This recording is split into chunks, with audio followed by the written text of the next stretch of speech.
promotion 2024 de l'École de l'air et de l'espace. Bonjour, je suis l'aspirant Axel, promotion 2024 de l'École de l'air et de l'espace, originaire du lycée militaire d'Aix-en-Provence. Aspirant Roy Kevin, promotion 2024 de l'École de l'air et de l'espace, également originaire du lycée militaire d'Aix-en-Provence. Aspirant Nolan, promotion 2024 de l'École de l'air et de l'espace, et moi je viens de l'EPA. Donc d'après ce que j'ai compris, vous êtes tous, entre guillemets, globalement issus de la région ou des alentours de Salon-de-Provence. Qu'est-ce qui a fait que vous avez eu cette passion pour l'armée de l'air? Alors pour ma part, j'ai eu la chance d'entendre énormément parler de l'École de l'air et de l'espace, car en effet je suis originaire d'Aix-en-Provence, j'ai fait le lycée militaire d'Aix-en-Provence et c'est un environnement où on entend énormément parler des valeurs de l'aviateur, de la formation qui s'effectue ici à Salon-de-Provence. Donc pour ma part, c'est toute cette ambiance dans laquelle j'ai baigné depuis que je suis enfant qui m'amène ici aujourd'hui. Personnellement, c'est à travers les différentes conférences et meetings aériens auxquels on a pu assister au lycée militaire, où j'ai pu découvrir les différents métiers dans l'armée de l'air et de l'espace. Et donc c'est ce qui m'a donné envie de rejoindre cette armée. De la même manière, moi je suis issu d'un petit village à côté d'Aix-en-Provence qui s'appelle Gardanne. Et j'ai eu l'opportunité un jour de présenter la formation pour le BIA. Et tout est parti de là, la curiosité de savoir comment fonctionne l'aéronautique dans l'armée de l'air.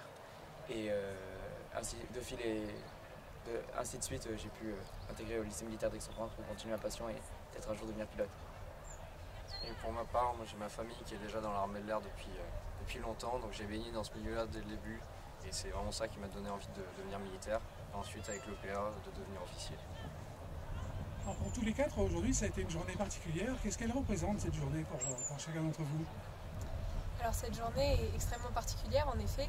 Derrière nous, vous pouvez voir nos familles qui sont venues pour la journée de la présentation au drapeau. C'est un énorme honneur pour nous, car en effet, c'est la symbolique qu'il y a derrière cette journée qui nous touche particulièrement. On rentre officiellement dans la famille des officiers de l'armée de l'air et de l'espace, et c'est un immense honneur pour tous les quatre d'être ici aujourd'hui. Alors, vos objectifs à chacun, c'est quoi dans les années qui viennent? Alors moi je souhaiterais devenir pilote d'hélicoptère, car en effet je suis dans le corps des personnels navigants au sein de l'armée de l'air et de l'espace. J'ai également intégré l'École de l'air et de l'espace dans le corps des officiers de l'air, donc en tant que personnel navigant, et j'aimerais devenir pilote d'A400. Également pilote navigant, je souhaiterais plus tard faire pilote de chasse.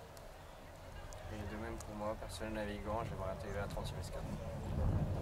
Donc si je comprends bien, on aura des pilotes de chasse, des pilotes de transport et pilotes d'hélicoptère. Oui. Je ne suis pas trompé. Exactement. Et moi je vais vous souhaiter en tout cas de bonnes réussites à toutes et à tous, une bonne continuation dans votre cursus. Et en espérant vous retrouver, comme vous l'avez dit, certains d'entre vous, en vol. Et notamment, on voit souvent l'armée de l'air qui a tendance à recruter dans les meetings aériens, parce qu'effectivement c'est là où le public peut voir nos pilotes et nos avions voler. Donc bonne continuation et bonne réussite à toutes et à tous. Merci beaucoup.